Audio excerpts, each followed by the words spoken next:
자, 그러면 이제 우리가 지금 목표하는 바가 법인화죠. 법인 조직화 이렇게 얘기를 하지만 법인과 개인이 이제 다른 점은 뭐냐 하면 우리 개인은 태어날 때부터 권리 의무를 가지는 주체입니다. 개인은.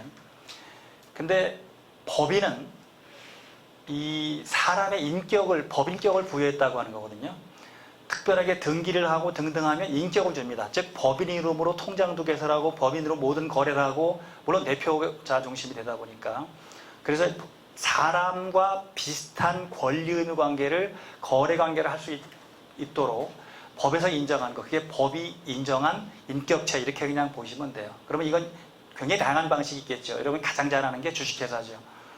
주식회사 그 다음에 협동조합 또는 농사짓는 분은 영농조합 그 다음에 농업회사 법인. 그러니까 회사와 조합이라는 큰 틀에서 이렇게 있죠. 그러니까 개인과 그 중간에 있는 게 협동조합이고 그 자본 쪽에 있는 게 회사. 이렇게 이제 크게 보시면 될 거예요. 그 중에서 여러분들은 어떤 걸 할지를 한번 고민을 해보는 틀이고 대강 지금까지 제가 진행을 해보니까 협동조합 또는 영농조합 법인을 대부분 하더라고요. 자본금도 적게 들어가고 절차도 간단하고 세금 이런 부분에 혜택을 받고 지원금을 받고 이런 부분이 일반 회사보다는 훨씬 유리한 부분이 있기 때문에 다만 이제 그건 결정할 걸 여러분들이 할 겁니다. 제가 이거 해라 저거 해라 할 수는 없는 부분이고 저는 그냥 장단점이나 기타 운영하면서의 어려운 이런 점만 설명을 좀 드리도록 하겠습니다. 그래서 법인이란 뭔지에 대한 정의를 여러분들이 좀 내려보시는데 결국 법에서 인격을 인정한 거다. 그래서 여러분들이 왜 사람과 비슷하게 한번 해보면 결국 사람은 태어나자마자 하나의 권리 주체가 되는 부분들이 되잖아요. 그죠?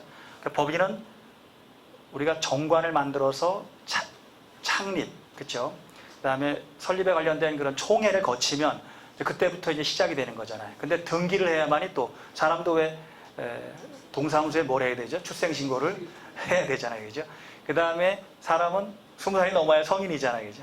그러니까 외부적으로 사업 이렇게 하려고 하면 다시 세무서에 신고를 해야 되고 그런 절차들이 있는 겁니다. 그러니까 창립 절차를 거치고 그 다음에 등기를 하고 그 다음에 사업자 등록을 하고 그런 단계를 거쳐서 이제 본격적인 사업들을 할 수 있는 그런 부분이 되는 거죠. 그러니까 개인은 개인이 책임지면 되지만 법인은 법인이 책임질 수밖에 없는 부분도 있기 때문에 이제 중요한 게 법인의 임원들이죠. 집행부를 누가 맡고 그 다음에 집행부에 대해서 권리 의무 관계가 있는 거거든요. 그 권리 의무 관계를 어떻게 성실하게 이행할 것인가 라는 부분을 고민하는 게 법인에 관련된 부분들이고요. 그 다음에 이제 여러분 영농조합을 하시는 분이 아마 계실 텐데요. 협동조합이나 영농조합이나 같은 개념으로 일단 보시도록 하고 그럼 협동조합은 뭘까라는 것도 여러분들이 정리를 해봐야 돼요. 회사라는 건 주식회사 형태가 주로 되니까 돈 중심이고요. 협동조합은 사람 중심입니다. 돈이 이렇게 중요한 게 아니에요. 회사는 돈이 중요합니다. 왜냐하면 주식을 많이 가진 사람이 일방적으로 결정하면 돼요. 예컨대 51% 가진 쪽이 모든 의사결정을 할 수 있단 말이죠. 그런데 협동조합은 그렇게 하진 않거든요. 협동조합은 자본을 아무리 많이 출자했어도 1인 1표를 원칙으로 합니다. 그러니까 1인 1표라는 거는 의사결정할 때 돈을 많이 낸 사람이나 적게 낸 사람이나 같은 조합원이면 같은 표수를 가진다는 거예요. 이게 인적 회사이기 때문에 그렇게 보시면 되겠죠. 그게 협동조합의 가장 중요한 틀입니다. 즉 협동조합은 공동소유입니다. 즉 돈을 많이 낸 사람이나 적게 낸 사람이나 소유가 같다는 거예요. 지분이 같다는 그런 틀이죠. 그리고 운영을 민주적으로 하는 게 이게 핵심입니다. 협동조합은. 대신 주식회사 이런 것들은 돈 중심으로 하는 물적회사. 이렇게 여러분들이 이해를 하시면 될 것 같습니다. 그 다음에 농산물 가공에서 한번 생각해 볼 사항들이 있을 겁니다. 참 쉽지 않습니다. 이게 우리가 농사 짓는 것만 해도 힘든 일인데 또 가공까지 하라고 그러니까 거기다가 가공은 또 왜 쉬운 일 아니에요? 식품이니까 굉장히 많은 규제들이 있어요. 먹는 거는 점점 규제가 강화됩니다. 해서부터 시작을 해서 계속 강화되죠.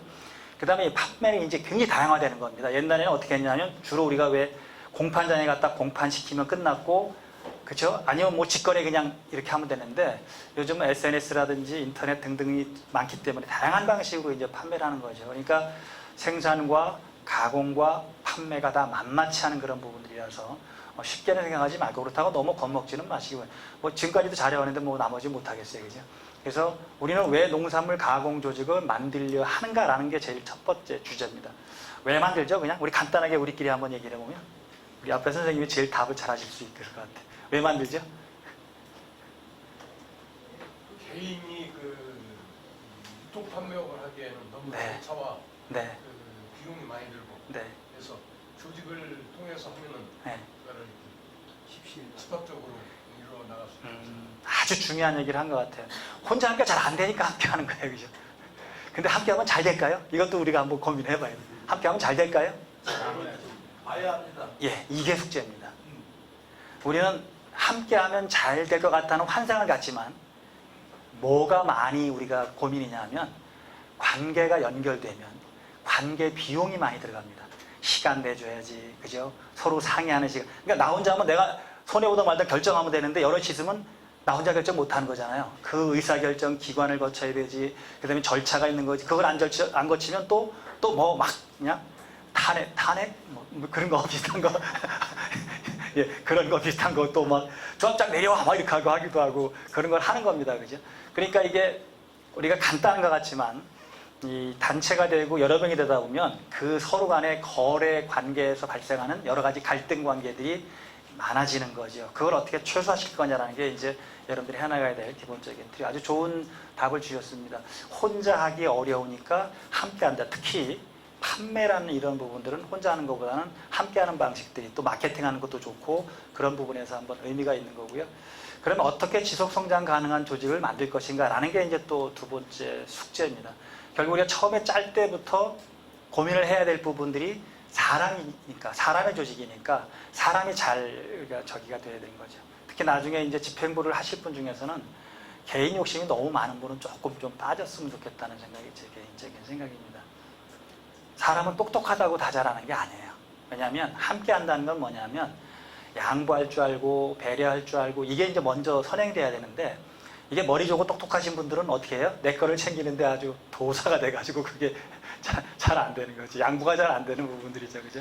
다 그런 건 아닙니다. 근데 어떻든 그것도 훈련을 해야 돼요. 함께 하는 부분을 우리가 훈련을 하지 않으면 결국 나중에는 혼자는 잘하는 것 같은데 결국 함께 하는 건 잘 못하는 부분들이 있습니다. 그럼 어떻게 지속 가능한 조직을 만들 것인가? 그러니까 우리는 무슨 사업을 할 것인가 정해져 있죠. 그죠? 농산물을 가공해서 그걸 유통 판매해서 결국 나한테 이득도 돌아오고 그 다음에 조합 전체에도 뭔가 이득이 되는 그런 방식들로 만들어 가겠다는 거죠. 제가 결론은 이렇게 내렸습니다. 이게 그냥 제 결론이에요. 다른 사람 결론 아닙니다. 농산물 가공 창업은 결코 쉬운 사업이 아닌 것 같아요. 그냥 저도 좀 하고 싶긴 한데 지금 엄두가 안 나서 못하고 있는 그런 부분이기도 하고요. 그 다음에 왜 어렵냐 하면 이게 옛날에 우리가 왜 그냥 사과를 따서 박스에 담아서 그냥 공판장에 보내면 그걸로 끝났는데 이제 농산물 가공은 나중에 이게 변질되거나 기타 유통 과정에서 문제가 생기거나 이런 것들 다 책임을 져야 되는 문제가 있잖아요. 그죠? 제조원이 책임져야 될 게 있고 판매원이 책임져야 이런 부분들이 이제 식품이다 보니까 그죠? 그다음에 식품은 먹는 것이라서 유통기간, 유통기한, 그렇죠? 보관 방법 이런 것들이 워낙 까다롭단 말이죠. 그래서 일반적으로 우리가 농사 짓는 거는 내가 뭐 땀 흘려서 농사 져서 좋은 제품 만들면 되는데 가공과 이게 판매라는 거는 그 책임까지 져야 되니까 그렇게 쉬운 문제는 아니다. 이렇게 결코 쉬운 사업은 아니다. 단체의 원칙은 제가 만든 건 아닙니다만 어느 회사에 있는 걸 제가 좀 베껴왔습니다. 조직을 하면 항상 누군가는 이끌어 나가야 돼요. 그죠? 누군가는. 근데 이제 나는 앞에 나서기 싫어하시는 분이 분명히 계십니다. 그런 분은 그냥 조용히 따르면 돼요. 근데 둘 다 싫으면 어떻게 하면 돼요? 예, 아주 비켜서 있으면 되지. 근데 이제 문제는 우리가 두 개 다 안 하면서도 계속 왜 뭐라고 그러죠 그걸? 예, 딴지 거는 거. 이게 참 사실 조직에서 가장 건전한 비판은 당연히 있어야 됩니다. 조직은 함께 움직이는 것이기 때문에 누가 일방적으로 한다든지 그 다음에 우리가 절차를 안 지킨다든지 그런 건 당연히 우리가 얘기를 해줘야 되는 부분들인데 문제는 왜 이유 없이 딴지를 걸게 되면 진행이 안 되는 겁니다. 이게 뭔가 왜 진전이 되고 진행이 되고 새로운 게 돼야 되는데 우리 회의 같은 거 하다 보면 2년 전에 했던 얘기 지금 또 나와요. 그죠? 1년 전에 했던 얘기 또 하고 그러면 판다 도드립해요. 그냥 진전하는 게 하나도 없는 거죠. 그런 것들은 과감하고 이게 맞아요. 원래는 이 말이 뭐냐 하면 이끌거나 따르거나 떠나거나 이게 핵심입니다. 떠나거나. 그래서 조직할 때 기본 원칙입니다. 우리가 저도 노동조합 했었고 협동조합도 하고 등등 제가 다 했습니다만은 가끔 진짜 마음에 안 드는 분들은 스스로 떠나주는 게 훨씬 더 조직 위해서는 필요할 때 있습니다. 그렇다고 내쫓을 수는 없습니다. 사람 사이니까. 근데 서로 잘 화합해야 되겠지만 정 안 되면 어떻든 비켜주는 것도 한 가지 예의다. 그래서 제가 여러분들의 부탁드리고 싶은 거는 조용히 따르거나 비키거나가 아니고 이끌어 가시는 분이 되시기를 저는 부탁드립니다. 누군가 이끌어 가야 된다면 내가 하는 게 맞죠. 그죠? 근데 나는 그냥 가만히 있으면서 그 남이 이게 하는 거 잘하나 꼴을 한번 좀 볼까? 뭐 이런 분들도 계시고요.